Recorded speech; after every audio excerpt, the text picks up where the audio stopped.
Hey, yo, bro, D16, what's up, bro? Ano meron? Orion Pax? Nakita mo yun? Sino? Oh, look mo to, look mo to.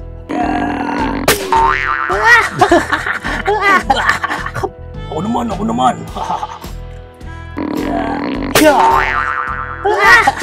Kapul siya, kapul.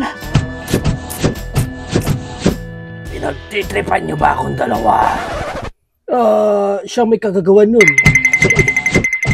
What? Oy, come back! And ito nga ang toy na re-review natin for today. This is the Transformers 1 from YOLO Park AMK series called Bot Mode Optimus Prime, aka Orion Pax.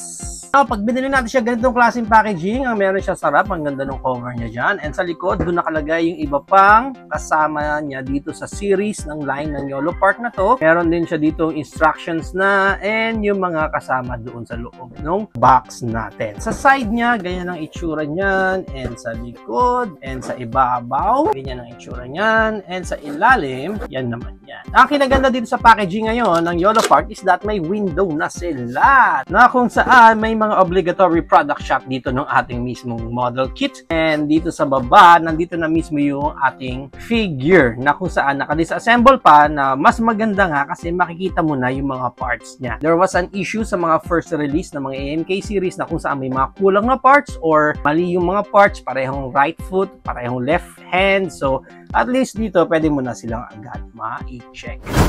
Pag na-unbox natin dito si Orion Pax, nandito ulit yung cardboard naman ngayon. After sales service ng QR code ng YOLO Park. And we also have here yung manual natin para sa ating main figure. And as you can see here, Orion Pax na naka-clamshell pa. So, it's assemble time.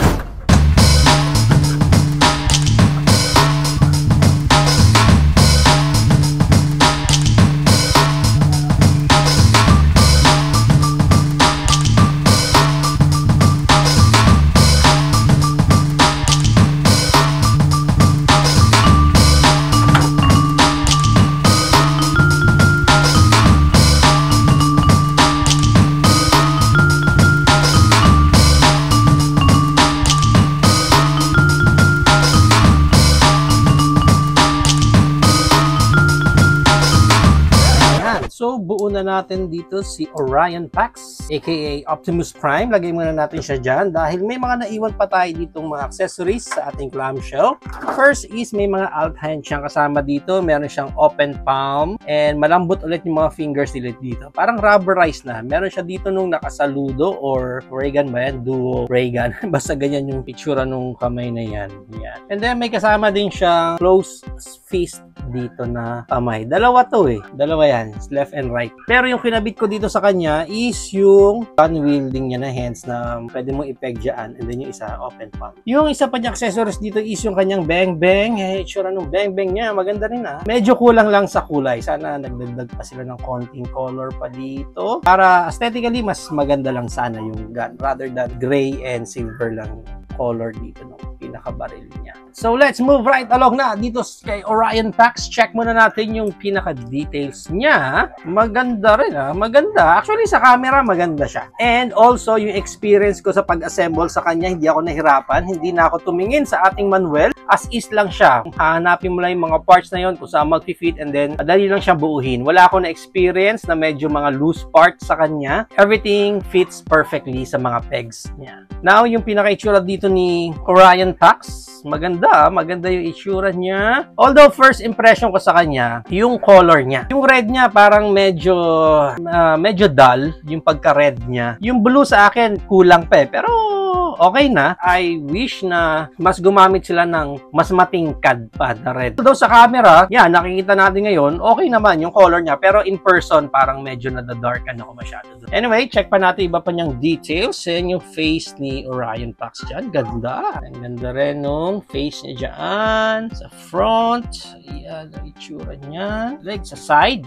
Yan ang itsura niya. Sa side. Yan. Sa kabilang side. Okay, sa likod. Yan ang itsura niyan. Wala na tayong kinabit sa likod. Yung smokestack niya, nakatago pa dyan. Ganda, ganda sa likod. Ilalim. Okay, nice din. Now, para sa articulation ng Optimus Prime natin dito, aka Orion Pax, ang head niya is naro-rotate yan 360 since naka-ball joint naman. Pinagkabitan natin yung head niya dyan. And may look up siya na ganyan. So, since natanggal na yung mukha niya, wala rin siyang battery sa loob. Baka mag-expect kayo na pwedeng umilaw yung mata. No. Pure plastic yung nando talaga. And again, hindi na sila naglagay ng pipe light. Sana nilagyan nyo ng pipe light dito. Dadaan yung ilaw para mag-glow pa yung mata niya. Anyway, yung look down naman niya, ganda. Ang ganda ng look down niya. Talagang hiyang-hiya si Optimus Prime sa pinaggagawa ni D16.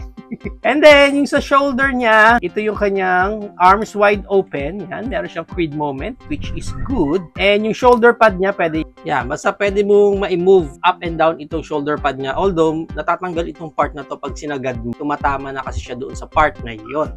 And then, of course, naro-rotate yung kamay niya dyan. Bicep niya, may rotation doon. Yung kanyang elbow bent, double elbow bent. Yan, meron siya dyan. And dito sa mismong elbow niya, may articulation. Pagdating sa pinakakamay niya, since ball jointed yan, naro-rotate and may swivel lang din siya dyan. Pagdating sa ab crunch niya, meron siyang ab crunch dito. Yan, pwede siya mag-final countdown dyan. May side-to-side articulation din siya dyan. Dito sa pinakagitna nung chest niya and also dito sa lower part ng abdomen niya. Yan, dyan. So, dalawa. Okay, which is good, Okay yun. Even yung crunch niya dito sa chest niya, meron siyang chest crunch dyan and meron din siyang ab crunch. So, dalawa, which is good. Okay. Pagdating dito sa kanyang skirt, side skirt, na may articulation din niya ng ganyan. So, pwede mo siya may iwas sa mga articulation niya. Lalo na pag nag-Van Damme split na siya dyan, which is good. Ganda ng Van Damme split natin dyan. Pagdating sa legs niya, hindi na na-extend yung pinaka-legs niya dito. Tulad nung mga unang release nila na AMK series. Pero yung high kick niya is ganyang kataas. Yung back kick niya, ganyan lang din kataas. Meron siyang rotation dito sa part na to. And then, yung kanyang knee bend. Ganda nung knee bend. Ang ganda, oh. Double jointed kasi dito sa taas ng knees and doon sa pinaka-knees niya. And then, ang ganda nung ginawa nila. Ang galing na, no? Oop! Yan, natatago. Angat. Ang galing, no? And then, pagdating dito sa paa niya, naangat niya ng ganyan, nabababa. And then, may konting swivel siya dyan ng ganyan. Pinaka-paa niya, nataangat lang ng konti. Ganyan. Okay? Wala na sa pinaka-toes niya and wala na rin swivel sa part na ito. Now, para sa kanyang accessories, palitan natin itong kanyang kamay dyan, itong kanyang salute. Yan. Yung left hand lang niya, yung meron siyang salute. And then, try na natin itong kanyang bang-bang. Yung bang-bang niya, walang butas dyan, yun lang yung pinakahawakan. And then, para mailagay mo siya sa kamay niya, don't worry kasi hindi naman magkadikit itong pinaka-close fist niya dyan. So, may puwang din na kung saan pwede mong ilusot yung pinaka-handle nung baril niya. Yan, okay. Even yung pang-trigger niya, pwede siyang pumasok doon sa pinakaloob. Sa pwesto niya, pwede niyo ipwesto mismo doon.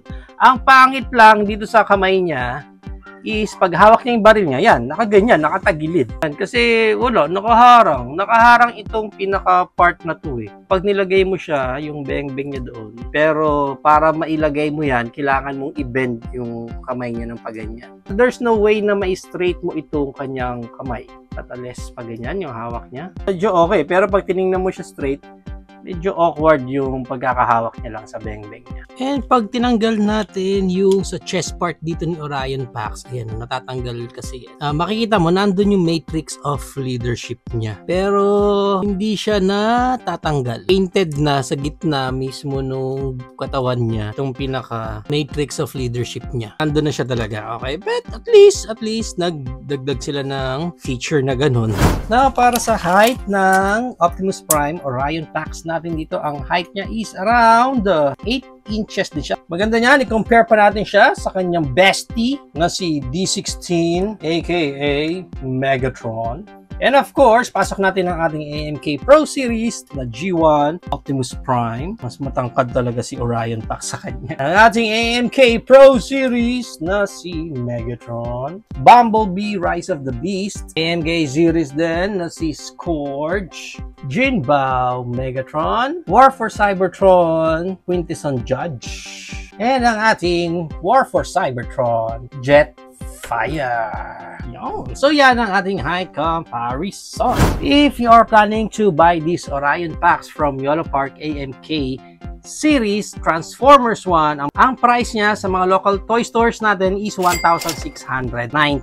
But again, depende yan kung saan kayo makapag-transform ng Orion Pax nyo na to. There you have it now guys, na ang ating Transformers 1 from Yolo Park AMK Series Orion Pax, aka Optimus Prime. What do you think of this Orion Pax? Is it a go for you or a no for you? Whatever your thoughts, please comment it down below. But for me, may mga parts siya na mabilis makalas. Hindi ito yung mga kinabit natin na parts eh. Actually, ito yung mga nakakabit na mismo na part sa kanya. Especially dito nga sa shoulder niya na to. Rounded niya na part na to sa may shoulder. Mabilis siyang matanggal. And actually, itong paa niya kanina na ina-articulate ko lang, parang ayan, kumakalas siya. Pero isa sa pinakamalaking downside na nakita ko dito kay Orion Pax na to is itong kanyang bang-bang. Na kung saan hindi straight talaga pag pinahawak niyo sa kanya. And there is no way para mahawakan niya to ng straight ng pagganyan sana para mas maganda pag pinosing niyo na siya. But overall, kung aesthetically speaking or looks lang naman ang pag-uusapan dito kay Optimus Prime or Orion Pax,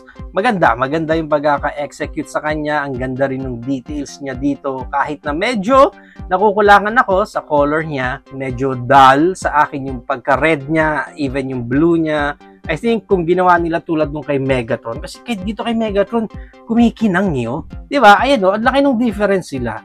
Si D16 dito, Megatron, kumikinang. Pero dito yung Optimus Prime natin, yung mga silver part lang niya. I think kung ginawa nilang may pagka-metallic din sana yung color dito nung blue and red ni Orion Pax dito, mas magiging maganda siya. But I'm not sure. Baka lang mas ginawa nilang metallic yung color nung Optimus Prime doon sa kanilang final form version ng Transformers 1 na AMK Pro Series na nila. So, baka kaya ganito yung color kasi nag-tone down sila, hindi pa naman daw ito yung final form. I'm not sure, hindi ko alam. Pero, again, sa opinion ko lang, I think mas maganda or mas aangat dito si Orion Pax kung ginawa nilang metallic din yung color niya. Overall nga, ang ganda pa rin naman nila tingnan, dalawa.